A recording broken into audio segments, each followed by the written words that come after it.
আসবে আমার ঘরে আমার ছোট্ট সোনা। ফাইনালি সবার অপেক্ষার পালা শেষ। আমি আমার বেবি শাওয়ারের ভ্লগ নিয়ে চলে আসলাম। দিনটা ছিল 6 ডিসেম্বর 2024। হাবি আগে থেকে মিষ্টি কিনে আমাকে পার্লার থেকে পিক করতে চলে আসে। আমার শ্বশুর আব্বু আগেই হাবিকে মিষ্টি কেনার টাকা দিয়ে রেখেছে, যে মিষ্টি আগেই কিনে রাখতে, কজনারা গাজীপুর থেকে আসছে ডিরেক্ট। আর আমিও আম্মুর বাসায় এসে দেখি এত সুন্দর ডেকোরেশন। এই সব ডেকোরেশন করেছে আমার সেজো বোন, আমার ছোট আপ্পি। আগের রাতে কুমিল্লা থেকে এসেই ও সারা রাত ধরে এই ডেকোরেশন করে শুধুমাত্র আমাকে সারপ্রাইজ দেওয়ার জন্য।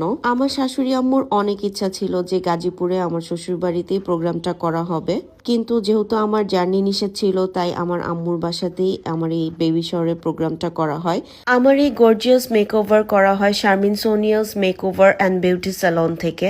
পেজ লিংক আপনারা ক্যাপশনে পেয়ে যাবেন। তো এদিকে একে একে করে আমার বড় দুলা ভাই, আমার মেজো দুলা ভাই, মেজো বোনের বাচ্চারা, বড় বোনের বাচ্চারা সবাই আসা স্টার্ট করে দেয়। আর আমার মেজো দুলা ভাই আসার সময় বাচ্চাদের জন্য অনেক অনেক চকলেটস অ্যান্ড চিপস নিয়ে আসে।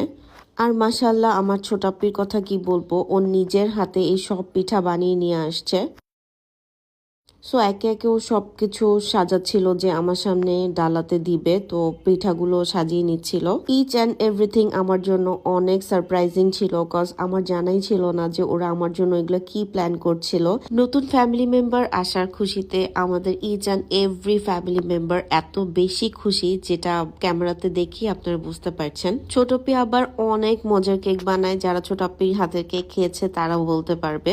আমাদের সব প্রোগ্রামেই ছোটাপ্পির বানানো কেক তো থাকবেই, কজ ছোটাপ্পির বানানো কেক না হলে আমাদের প্রোগ্রামটা ফুলফিল হয় না। আমার বিয়ের 4 বছরে আমার 400 বারের উপরে শুনতে হয়েছে যে আমরা বেবি কবে নিব।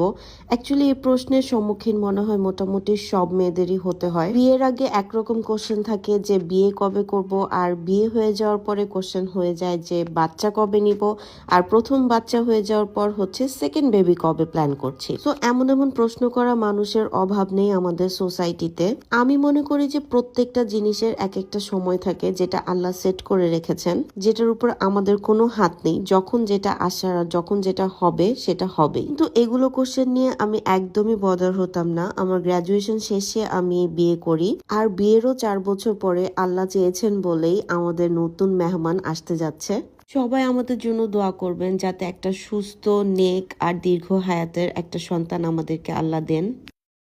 এর মধ্যে সবাই চলে আসছিল, আমার শ্বশুর আব্বু, আমার শাশুড়ি আম্মু। সো আমি সবাইকে ওয়েলকাম করছিলাম। আমি আমার শ্বশুর বাড়িতে একমাত্র ছেলের বউ, আর এটা হচ্ছে আমার একমাত্র ননদিনী, আর ওর পিছনেই হচ্ছে ওর একমাত্র ননদিনী।